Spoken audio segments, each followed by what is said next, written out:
La réconciliation entre pasteur Marcelo Tounassi et prophète Joël Francis Tatou, un exemple édifiant pour l'Église. Dans un monde où les divisions sont fréquentes, l'histoire des réconciliations entre le pasteur Marcelo Tounassi et les prophètes Joël Francis Tatou offre un exemple édifiant des pardons et dignité pour l'Église. C'est des hommes de Dieu, amis de longue date avant de devenir des figures influentes dans leur ministère en République démocratique du Congo et à travers le monde. Ont démontré que même dans les moments de désaccord, l'amour chrétien et la fraternité peuvent prévaloir. Une amitié ancienne et solide. Leur amitié remonte à bien avant leur ascension comme pasteurs influents. Ils ont connu de débuts des modestes, confrontés aux défis et aux obstacles qui accompagnent souvent les commencements de tout ministère. Cette amitié a été mise à l'épreuve par des différences de convictions religieuses. Le pasteur Marcelo Tounassi n'était pas d'accord avec certaines pratiques et enseignements de son ami Joël Francis Tatou. Ces désaccords a parfois conduit Marcelo à critiquer Joël publiquement, notamment dans des prédications. Maman Blanche Tounassi, la défunte épouse du pasteur Marcelo, a joué un rôle crucial dans cette réconciliation. Malgré son désaccord avec les critiques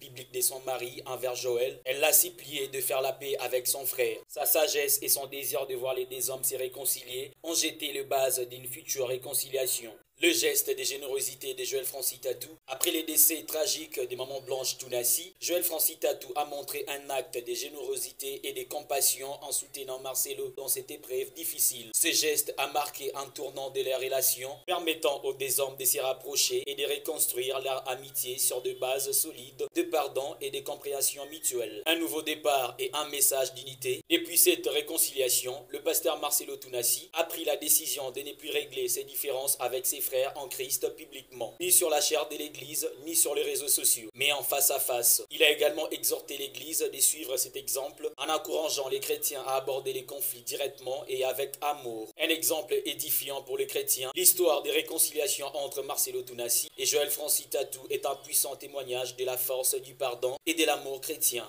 Elle rappelle à tous les croyants l'importance de la compassion et de la compréhension et de l'unité au sein de l'Église. Peu importe le désaccord ou les malentendus, il est essentiel de chercher la personne en face et de privilégier les dialogues directs pour résoudre les conflits. En suivant cet exemple, les chrétiens peuvent non seulement renforcer leurs relations interpersonnelles, mais aussi témoigner l'amour et de la grâce de Dieu dans un monde qui en a tant besoin. Cette réconciliation est une véritable leçon de vie et un appel à l'unité pour tous les fidèles.